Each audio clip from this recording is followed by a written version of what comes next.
Pero kung mananatili pa siya sa posisyon at patuloy na mamimirwisyo imbis tumulong sa ating Pangulo, it will not be good for the nation. But anyway, sa patong-patong na kaso na isinampa sa kanya, malamang kahit hindi siya mag-resign, baka nga pag 2026, masama na ang pangalan mga kababayan ni Sara Duterte sa mga pugante. Yung kaso po, plunder, non-bailable. Diba po? At ngayon po yung ombudsman, mabilis na kung gumalaw.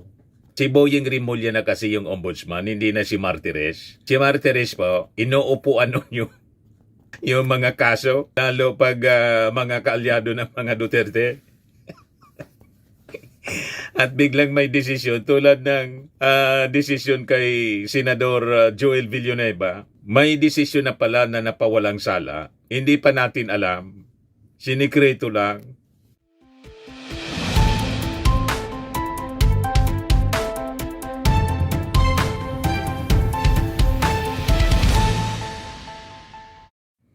Hello po mga kababayan, si Dante Maravillas. O yung sulat na pinalabas mga kababayan ng alleged bagman ni Sara Duterte na si Ramil Madriaga. Ito po. Address kay mamamayang liberal party list Representative Laila de Lima na humihingi ng tulong po dahil sa panggigipit ni Harry Roque. Kinonfirm na po ni Representative Laila de Lima na natanggap na niya. At kanina nanawagan din mga kababayan si Larry Gadon na ilipat, secure sa kulungan nitong si Madriaga. Baka kasi daw ipatumba after na mag-execute ito ng affidavit accusing Sara Duterte or exposing Sara Duterte na ang ginamit sa kanyang kampanya sa pagtakbo ang nagbankroll sa kanyang vice presidential election mula sa droga at saka sa Pogo operation. Sabi ni Larry Gadon, baka niya ipatumba, palabasing may riot o kung hindi, lasunin ito sa loob ng kulungan si Ramil Madriaga. Kaya ang panawagan niya, ilipat ng detention cell po ito at siguraduhin ang kanyang kaligtasan. O ngayon, narito yung yung confirmation pala ni Representative Laila de Lima na humingi nga sa kanya ng tulong. Gusto magpasaklolo itong si Ramil Madriaga. Ito, pakinggan natin. Nagpa-press con kanina si Laila de Lima. Okay, Mr. Madriaga. It was a letter, a handwritten letter, dated November 17. Papatulong po siya sa kanyang mga kaso. Ang sabi niya doon sa handwritten letter, it was a handwritten letter course through his lawyer, Attorney Palad, na ang sinasabi niya sa kanyang letter ay ginigipit lang daw niya siya dahil sa kanyang mga naging akusasyon laban kay Attorney Harry Roque. Doon sa kanyang, ang sinasabi niya sa kanyang letter is that dahil meron siyang sinampang kaso about land grabbing somewhere in Mariveles, Bataan. Of course, I do not know tungkol dyan sa kaso na yan. But that is the content of his letter. So as I said, it's dated November 17 to his lawyer. And then, nung nagkaroon affidavit, which was notarized November 29, I received that copy of the affidavit. At syempre nakita ko, napaka-sensitive po, napakabigat ng kanyang mga akusasyon, hindi lang laban sa kay VP Sara, kundi meron din siyang mga sinasabi tungkol sa dating Pangulo. Meron siyang mga nabanggit na mga personalidad. Meron siyang mga nabanggit na mga alleged delivery of big sums of money, yung mga duffel bags, yung mga nasa mga sasakyan na mga tina-turn over, etc., etc. And of course, I got curious, I got interested. So I decided to see him last December 8, daytime, 11 o'clock in the morning, there at the BJMP. So in the presence of his lawyer, Attorney Palad, I interviewed him, I asked questions, searching questions. I played devil's advocate doon sa kanyang mga aligasyon sa kanyang affidavit. So inisa-isa ko po yun, yung kanyang mga aligasyon. Although sinasabi niya, daw siyang mga iba pang mga alam na isusunod niya in another affidavit. And then, syempre, kasi ako po bilang abogada and bilang dating Justice Secretary, sanay naman po ako na nag-handle ng mga ganitong bagay. Pero dahil nga po mga seryoso ang mga akusasyon, kailangan pong sinusuri ito ng maigi. Kailangan nagiging maingat, lalo na nga po na meron akong sariling personal na experience na yung mga nag-akusa sa akin ay mga laway lang. And then therefore I asked him, meron ka ba ng katunayan, mga ebidensya na susuporta dito sa mga aligasyon na may tumawag sa iyo, maski mismo nga si dating Pangulo tumatawag sa iyo, maski si VP Sara tumatawag sa iyo, itong Colonel Nolasco tumatawag sa iyo na instruction ito, i-deliver mo ito, etc. etc. Ang sabi niya, meron daw siya na ebidensya. So sabi ko, I'd like to see that. Before, kung ano man ang pwede kong gawin na makakatulong bago ako to take any action, let me first reserve any judgment. Diba? Kasi gusto ko, pag mga ganitong mga bagay na mga maselan, sensitibo, ay maging maingat. So yun po ang sitwasyon. I stayed there, I think, if I'm not mistaken, for a little over 2 hours. It started my interview of him, na meron namang bantay doon, na guard from sa BJMP. There's a CCTV there. About a little more than 2 hours. 11 o'clock, and then umalis kami doon past 1 o'clock. So once, that's December 8, that's holiday. And then naglabasan na itong mga to. Marami na akong mga nakita sa news and then sa social media na mga posts about this. So yan mga kababayan, ang naging pahayag niya, kinonfirm niya ni Leila de Lima. Humingi nga sa kanya ng saklolo at tulong ito pong si Ramil Madriaga. O ngayon, idagdag ko na lang itong balita kasi may wish para sa Merry Christmas si Sara Duterte. And hindi lang sa Christmas po, pati sa bagong taon. Ayan BP Sara's Christmas wish, good health for Filipinos, a better nation in 2026. Di niya Mr. Maravillas ang masasabi mo dyan, magiging maganda ang 2026 kung pakikinggan niya yung panawagan na mag-resign na lang siya mga kababayan after na masabit ang kanyang pangalan sa patong-patong na anomalya. At yung latest ngayon, yung affidavit po ni Ramil Madriaga, gaganda ang ating bansa. O diba? Pero kung mananatili pa siya sa posisyon at patuloy na mamimirwisyo imbis tumulong sa ating Pangulo, it will not be good for the nation. But anyway, sa patong-patong na kaso na isinampa sa kanya, malamang kahit hindi siya mag-resign, baka nga pag 2026, masama na ang pangalan mga kababayan ni Sara Duterte sa mga pugante. Yung kaso po, plunder, non-bailable.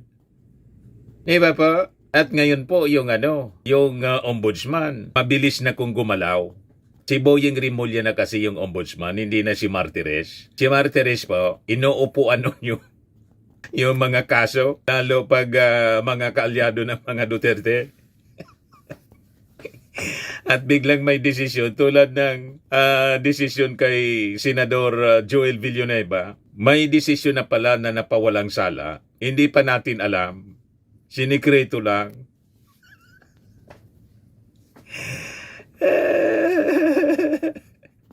O di ba po, mga kababayan? But anyway, i-share ko sa inyo kung ano itong Christmas wish ni Sara Duterte. Kasama yung kanyang tatay na naging ng karton. Karton na lang mga kababayan, si Digong. So ang wish niya daw, yung hindi nabibili ng pera, good health. Yan sabi niya, if it is something that is very precious to everyone, and I hope that you will always be in good health. In fact, President Duterte is worried about you. Kita ninyo? Confirm po. Nasa mabuting kalagayan si Digong. Maganda ang kanyang ang estado ng kanyang pag-iisip. Bakit natin nasabi? Worried pa nga para sa mga Filipino. So binuking uli ni Sara Duterte yung mga depensa ng kanyang abogadong si Kaufman. Ang sabi, unfit for trial.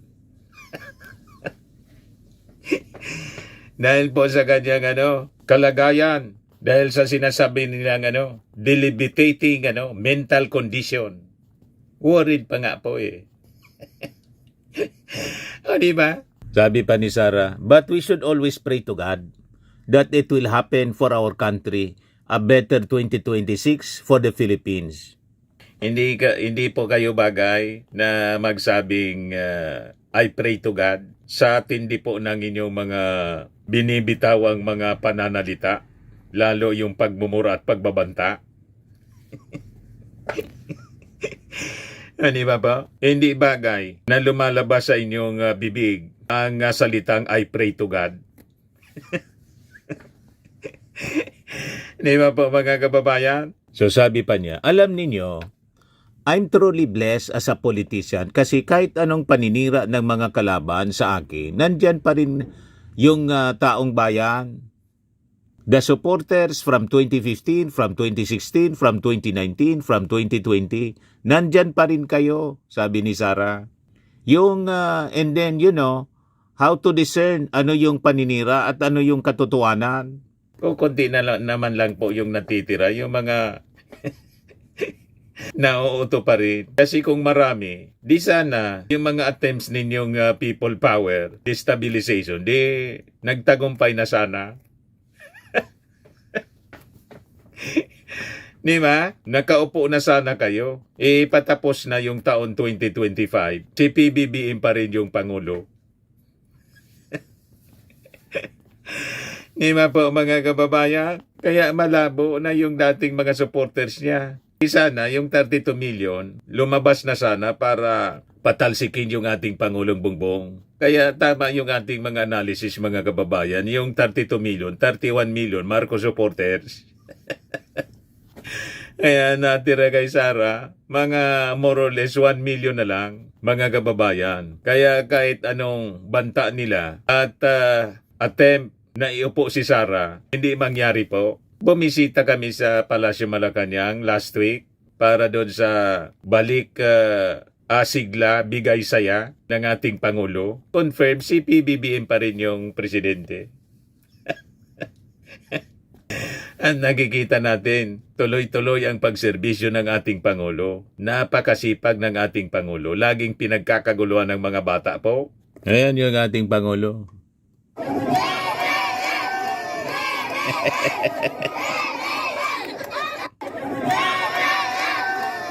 Diba? Mahal na mahal ng mga bata yung ating Pangulo. Yan yung pagbisita niya sa Bacolod po para sa paglilinis ng mga ilog at estero. Ito siya. Yung pagbisita niya para i-supervise, personal na i-supervise mga kababayan yung paglilinis ng mga ilog at estero. Hindi na po maulit yung mga floodings. Diba? Bacolod City Waterways. Kita ninyo, napakasipag ng ating Pangulo. Tuwang-tuwa yung mga bata. BBM yung sigaw nila. Kaya masama yung loob ng mga DDS po. Hindi nagbabago yung pagmamahal ng mga mamamayang Filipino. Si Sara, ikot sa iba-ibang bansa kasi yung mga ilang OFW na lang yung nauuto. Pati yung mga pumupunta doon sa Dahig, kumunti na lang mga kababayan, kumunti na po sila. Kasi pagod na po. Pagod na sila sa mga pinagagawa ni Sara. At lalo na mga kababayan ngayon, mismong yung kanyang kumpare para ngayon ni Sara Duterte, itong si Ramil Madriaga. Yan post ni Antonio Montalvan, isa pong journalist. Sabi niya, Sara Duterte and Mans Carpio have 4 children known by ocean-themed nicknames. Micaela, Maria, or Sharky, adopted daughter nila. Mateo Lucas, Stingray. Marco Digong, Stonefish. And another unnamed child, all sharing aquatic nicknames as a theme chosen by their mother. The godparent of the youngest is Ramil Madriaga. If the DDS think that is fake news, the church baptismal record is available. Sabi ni Antonio Montalban. So si Ramil Madriaga, kumpare, godparent ng youngest ni Sara Duterte. So very close sila, mga kababayan. Kaya pala doon sa mga sa mga balita, mga pictures na kumakalat, makikita ninyo yung closeness talaga. May mga video call po. Yan Facebook account dito mismo, mga kababayan ni Ramil Madriaga. September 29, 2021. Video call nila ni Sara Duterte. Yan, sabi ng abogado ni Ramil Madriaga, feeling niya napabayaan siya, inabandon na siya ng mga taong tinulungan niya. Ito yung post ni Montolfo. Ayon sa aking Little Birdie, dumadalaw si BP Sara kay Ramil Madriaga, isang detainee sa BGMP NCR Jail sa Camp Bagong Diwa, Bikutan, sa 10 oras ng gabi. Bakit 10 oras ng gabi at hindi sa araw? Ani tweet, si Madriaga ay acquitted sa kasong kidnapping ng Supreme Court noong 1997 pero sinampahan siya muli ng kidnapping kaya't siya'y nakakulong mula noong 2023. Ang kasong kidnapping for ransom ni Madriaga ay nililitis pa ng Regional Trial Court kaya siya nakakulong dahil ang kidnapping ay walang piyansa. Ang tanong, ano si Madriaga kay Sara? Yan ba? Drugs Pogos funded BP Duterte's 2022 campaign, sabi po ni Madriaga. Kaya sabi ni Attorney Larry Gadon, importante niya i-secure. Itong si Madriaga, baka lasunin doon sa loob ng ipatumba sa loob ng kulungan. So anyway, subaybayan na lang natin yung mga developments ng balitang yan, mga kababayan.